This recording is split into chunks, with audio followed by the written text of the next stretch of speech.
This podcast is for informational and educational purposes only. It is not medical care or advice. Clinicians should rely on their own medical judgments when advising their patients. Patients in need of medical care should consult their personal care provider.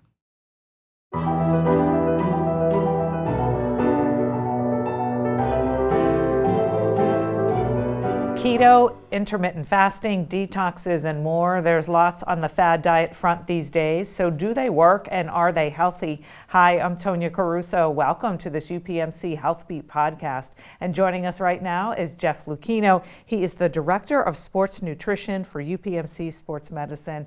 Thank you so much for joining us. My pleasure. Thank you for having me. I appreciate it. So I guess in general, why do we call these fad diets and do they have any merits? So first off, they're fad diets because, there's really no research behind these diets. They're kind of not made up, but someone will kind of create these diets over their own experience or a small population experience and, say, okay, wow, we saw some great data here. We saw some great, results with this small population, or even personally myself. Why not put this on the major markets and see, if everybody starts doing this, they'll start losing weight, better their health. With, traditional calories in, calories out, where there's been thousands of articles, thousands of data poured into that. And then we look at these fad diets like keto, for example, there's really no supportive research when it comes to just a general person losing weight, sustaining that weight loss long term. So you don't see the research, but if someone says, I'm trying this and it works, isn't that enough? And are there some benefits for these in terms of jump starting? I think the jump start part, yes. I think if a client is coming to, let's say myself or another dietitian, and wanting that quick result, that instant result, and you could say, okay, we'll try this, or maybe we'll entertain this diet. We'll try it for a short period of time. They most likely will see a lot of water loss, a lot of calorie deficit taking place that will kind of prompt a good weight loss amount in a short period of time. However, that client has to understand, and the dietitian has to relate to that client and say, listen, this is not a long-term plan. This is not going to sustain weight loss long-term. So this might jumpstart you for 3 months, give or take, but long-term, we have to go back to more of a sustainable approach. So that's where I think for the clients, it's like a little bit of a, well, I want this to be my lifestyle. I want this to be forever. And you have to coach them and say, this is temporary, not forever. But the biggest missing piece is that these people that try the diets, they actually don't have a professional guide them through it. They just do it on a social media, post that they see, or a friend did it, so they just do the same thing. And their friend might weigh 50 pounds more than they do, and so they're eating the same way the friend is, which they shouldn't be. So there's a lot of misguidance out there. Okay, but let's talk through them. Let's start first with keto. What, in essence, is the theory behind the keto diet? So keto was started a long, long time ago, and was for younger adolescents, kids that had epilepsy. That was the main focus behind keto, or the main reason that keto came to fruition, is they found that it decreased seizure activity. So they were like, wow, this is great. Like, keto is a great diet. And then over time, someone, I'm not even sure who the person is, came out and said, well, why don't we try this for weight loss? It decreases carbs drastically. It's kind of moderate protein, high fat. Let's try it on just a healthy population. And lo and behold, people lost weight. But here's the thing, the calorie deficit was so great. Anytime you put somebody from a calorie surplus into a deficit, they're going to lose weight. They're going to lose water. So I think the cool approach about the keto initially was, I don't feel hungry. I'm not eating carbohydrates. I'm losing all this weight. I have so much energy. It is a temporary, short-term diet. So they talk about ketosis and explain what that is, but aren't you eating more fats on this diet? Yes. So aren't you taking in more calories? Not more calories. You're diminishing the carbohydrates.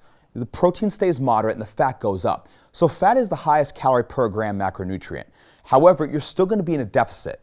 So you're dropping that carbs, which is in most cases 50% of a normal adult's diet is carbohydrates. So when you go from 50% to 5%, which is kind of keto, you're basically turning that body into kind of a fat, I don't want to say storage, but you're utilizing fat more than carbohydrates. The problem is that our bodies are accustomed to using carbohydrates.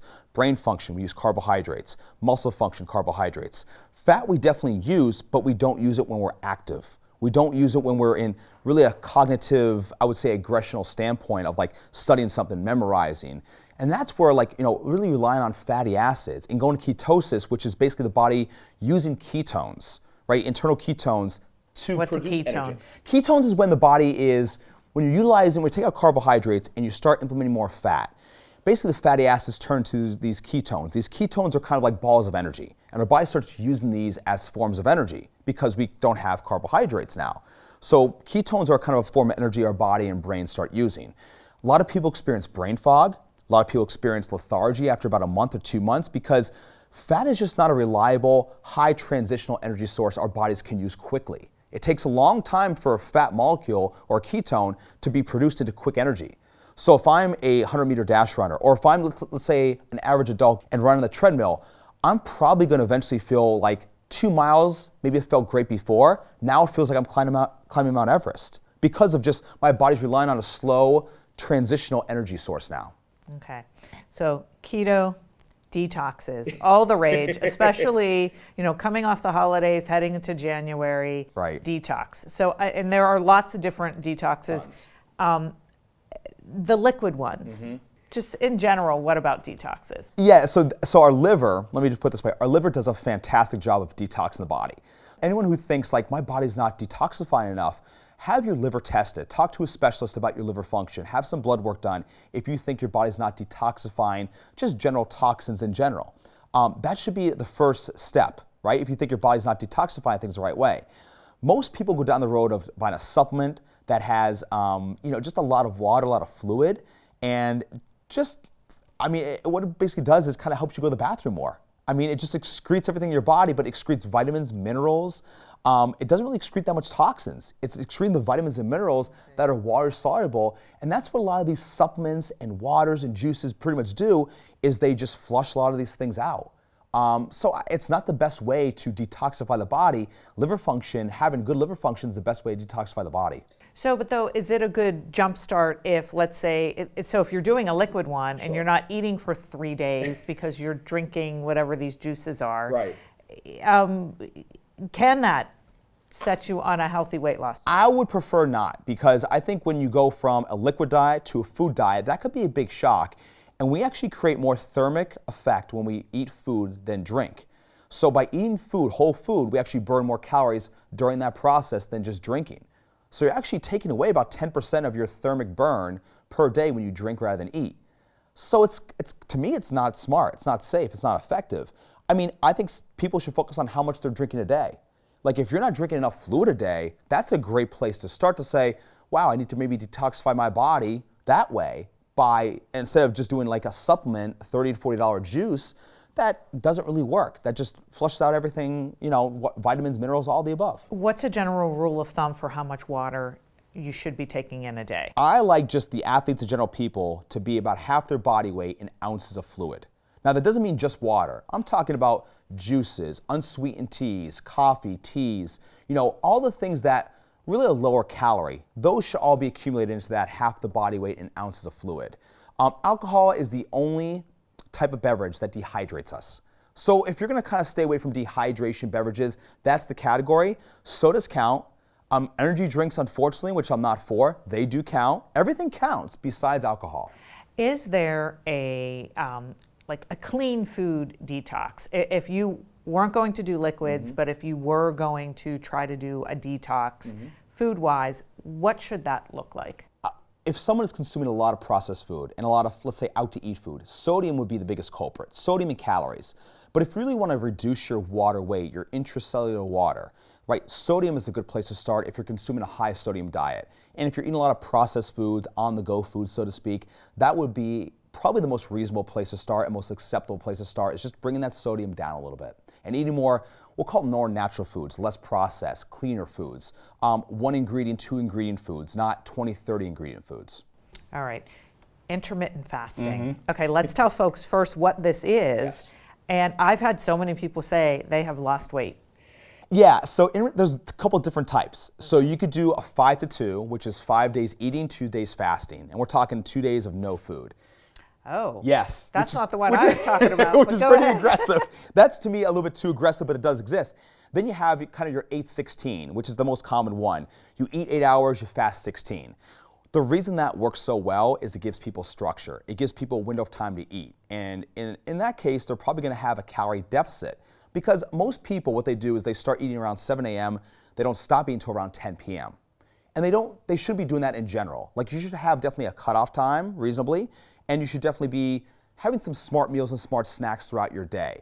Most people that do intermittent fasting, they cut out maybe a third of their calories by narrowing that window of eating. That's why it works so well for some people. I'm okay with that approach if you're saying, this is my window. For athletes, intermittent fasting is an absolute no, because they practice in the morning, at night, midday. They should not have a fasting window or an eating window. They should be very flexible.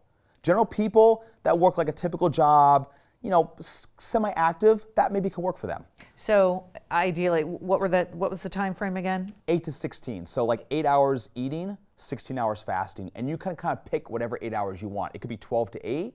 It could be 8 to 4. It could be 7 to 3. Whatever 8-hour window you want to pick, you pick it. And is it just because you're not eating as much longer that you start to lose weight? Exactly. Can you lose a lot of weight? You can lose some weight. I mean, I'm not, it depends on the person how much they have to lose or need to lose, but you can definitely lose a little bit of weight just by having some structure. But it depends on, if you're working out and you're working out at 7 o'clock at night and your eating window is from 8 to 4, just imagine you coming home from the gym and you can't eat, which is definitely not a good approach at all, because you're going to bed hungry, it's disrupting your sleep, your melatonin release, you're having bad sleep, you wake up in the morning, you feel horrible. So you have to watch when you plan it, when you work out, is it sustainable? I mean, if you have a busy lifestyle, it's probably not the best approach. Would you prefer that over the one of 5 days eating and 2 days not eating? If I had to pick one of the two, yes. Because the 2 days of not eating, it's defeating the whole purpose of what food actually does positively for the body and for weight loss. Food helps weight loss. It doesn't hurt weight loss. That's where the misconception is. People think less is more, and sometimes is more. So more food, more weight loss, depending on the type of food. And if a client's in a high calorie deficit, they might need to eat more. They might be hypometabolic, which happens a lot. Okay, paleo, what is that? So paleo, millions of years ago, our ancestors, who we obviously have never met before, they ate a very kind of meat, nut, seed, kind of almost like whatever was available kind of diet, right? No processed foods, of course, didn't exist back then. So whatever they can kind of hunt, scavenge for, that's what they ate. So that's the approach people have taken, is kind of eating this kind of really narrow amount of food. So you have your fruits, your vegetables, your nuts, your seeds, your meats, no grains. Pretty much no grains whatsoever. That was it. And so if I had to say approach that maybe could be worked in kind of healthfully, that might be one of the approaches that could be worked in. However, I would definitely implement some grains within that plan. Healthy grains, more of like an ancient grain, like a quinoa, or maybe even like a whole wheat pasta, like those type of really good whole grains, that should be the worked in piece. But other than that, promoting more lean protein, nuts, seeds, fruits and vegetables, to me, that's a great plan. To me, that's fine to do that for someone who's not doing that. So the grains, why are the grains important? I know you talked about the brain and carbohydrates. Yes. But everything else you've told me has been the carbohydrates are the culprits in terms of gaining weight. Right. So why should we put these grains in there? So grains are important for a lot of reasons. They contain certain vitamins and minerals that our bodies basically need every day to function, or need long-term to function at a very good level. So you're going to be missing some B vitamins if you take away grains, missing fiber if you take away grains. That leads to maybe GI issues or inconsistent bowel movements. It's also our main energy source.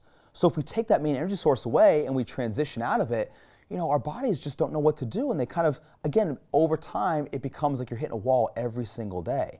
We're accustomed to eating a certain diet throughout our lifespan, and carbohydrates are one of the main focal points of that diet. When we take that big focal point out, our bodies are just kind of in limbo, like, what are we going to do here? What's the next step? And a high protein, high fat diet is very expensive.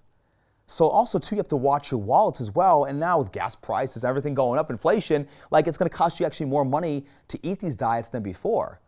So, grains, especially the right grains, definitely should be a focal point of your dietary intake, a big focal point of it. All right. Vegan, vegetarian, Mediterranean. Are those the three winners? I don't know. Vegan and vegetarian are tough because you're restricted. You're restricted, and also for, let's say, a young female athlete, which I work with a lot in that population, you're going to be missing iron because animal protein has a good source of iron, plant not so much. You're going to be missing folate, B12. These are vitamins you might have to supplement, or you might have to inject in various ways in your plant diet. And also, the population I work with at 18 to 22 on campus, it doesn't really kind of, really have a customizable vegetarian plan when you go to the dining hall. It has a couple select options, but like you're really limited on campus what you can eat if you're vegan or vegetarian. So those plans, I would say, if done the right way, and if you're not a student athlete, like in college, if you're on your own, you have your own budget, you can make that work, do a little prep, a little cooking, monitor that closely, get regular blood work done, I think, yes, someone could do that really well. The Mediterranean side is where I'm more for that. I love that plan because you're emitting a more... Let's tell everybody what's in it. Yeah, you're adding more omega-3s, which are fantastic through fish, nuts, and seeds, which fish is one of the best and most underrated protein sources out there, especially fatty fish like salmon and tuna. Very underrated. We should eat more of those, about 3 times a week if we can. It promotes more chicken and turkey, lean source of protein, low fat. The nuts and seeds category, again, great source of nutrients, great source of good fat, monounsaturated fat. We also have good fiber there. We have good zinc there, which helps decrease stress. So there's a lot of benefits to like those foods in general. And then you get the fruits and vegetable side, which as a population, we just don't need enough of. And they really help reduce inflammatory response for an athlete. So if I'm an athlete and I'm training 5, 6, 7 days a week, I need to reduce my inflammation, and those foods do it for the athlete. So that kind of plan I think is great. I think it's great, but again, the fish side, expensive. The grains are there, but they're more ancient grains, the whole grains, which again are hard to find and more expensive than your typical white grains. So it's a little bit of like, again, not the best approach for a student athlete, but general people out there, if they want to take an approach that kind of makes things a little bit better and healthier, the Mediterranean to me is one of the better diets that's on the mass market. So when we talk about, we see everywhere now plant-based diets. Yes. Is there something to be said, though, that moving towards plant-based and away from, in particular, red meat is a good route to go? I think definitely doing a 50-50 approach is what I would do. That's why I suggest to a lot of general people who come up to me and say, what should I do? Athletes especially, what should I do? I've seen documentaries on plant-based protein. Athletes are switching over completely. Like, what should I do? Number one, there's no valid research to back up a purely 100% plant-based diet that has better performance benefits for an athlete than an animal-based diet or a mixture of the two. The second thing is that when you take out the animal, you're going to miss that iron, you're going to miss the zinc, you're going to miss some key properties that are definitely, I would think, beneficial, highly beneficial for an active individual. So you kind of have to watch of how drastic you change things. I do think a 50-50 approach would be great, like maybe animal-based in the morning, plant-based midday, and then maybe a mixture at night. Like doing that, to me, would be fine. But I wouldn't do one or the other completely.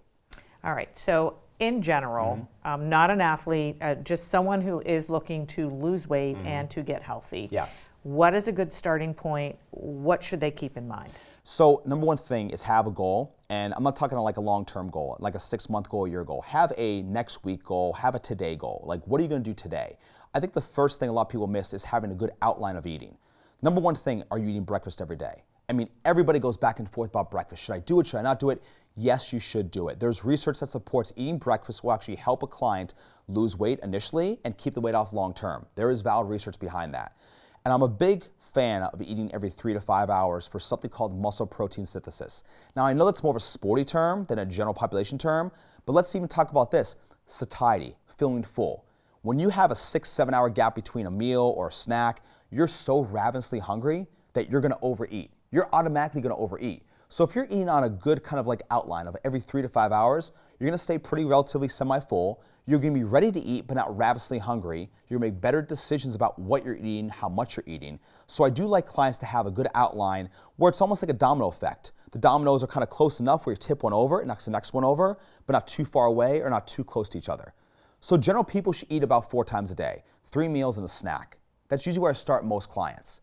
I think the other parts that are kind of non-food related, the hydration we spoke about is key. The sleeping is also key. General people adults should get 7 hours a night.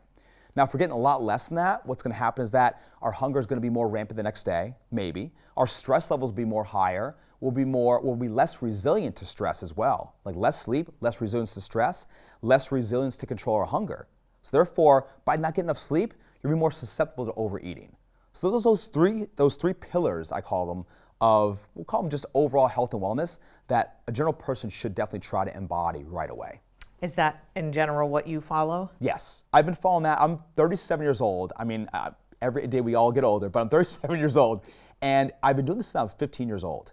So I've been doing it for over 20 years. And I started small. I started slow. I mean, it wasn't like I just said, okay, tomorrow I'm going to sleep 8 hours a night. I'm going to drink this much fluid. I literally just start with my food, eating more, eating smart, like just having breakfast every morning, taking care of my body better, hydrating through workouts, trying to sleep 8 to 10 hours a night. Like just I started with one, got it to a habit, and then tried the other one and got to a habit. So I kind of built myself up in a way. Is there any food that you absolutely just will not eat? Me personally, no. I'll try everything. I'm a dietitian. I try everything. I would say there's not one food out there that an individual coming to me, if they have this food and they like it, right, and they say to me, should I just cut this out? My answer is always no. Never cut it out. That's always a plan for disaster. Now, unless you're allergic to the food or your doctor says don't eat this ever again, then that's a different story. But if a client is just like, I love my afternoon glass of wine, you know, okay, if you're doing 2 glasses, let's bring that down to 1. Or someone says, you know, I love my Halloween candy. Can I have like, you know, maybe a handful every now and then? Absolutely. That is not going to make the difference between you losing and gaining. And that's something, again, we only have a short amount of time, you know, in our life. So we should definitely enjoy food and embrace food, but we should not be restrictive, but we should be having a better balance of like the good to the not so good. Okay, and then is there a superfood that you tell everyone to eat? There's a lot of them. I mean, the one that I love when it's in season is berries. I mean, I think berries, especially strawberries and blueberries, I think they're so packed with antioxidants, and they're such easy, convenient foods, especially for an athlete looking for that source of just vitamin C, fiber, but also just the fruit category in general. But aren't they filled with sugar? Well, the sugar's good, and that's the carbohydrates. And here's the coolest thing about fruit. And everybody talks about, oh, fruit, I think it's so bad for me. I want to do low glycemic index foods. And I'm like, next time you pick up an apple or banana, is there a label on that apple or banana? And everybody's like, well, of course not. I'm like, that's a 1 ingredient food. Pick up something off the shelf that you eat every day. Look how many ingredients are on that granola bar, on that protein powder. There's 7, 8, 10, 20 ingredients. Like, so what is better for your body? What's more natural for your body? What's your body going to accept more? That fruit, by far, it's a better energy source. There's a lot more nutrition behind it as well. So where should someone go? Does this start with a conversation with someone's PCP? Are there good online sources? Where should someone go to if they want to begin a diet like? I think starting a conversation with someone you trust, whether that's your PCP, a PT, athletic trainer, even if you know a dietitian and you haven't really spoke to them about this, or maybe you have, but you haven't had that conversation in a while, going back to that person that you trust, having that conversation to start, and then hopefully the referral process will lead you to a dietitian, a qualified professional, to kind of carry that conversation over and begin that person on a lifestyle program. So I will always say start with a medical professional that you trust and that you know, and they should be a referral process after that conversation. All right, well, Jeff Lucchino, such great information. We will have you back because we could talk about diets all day long. Thank you for your time today. Thank you, appreciate it.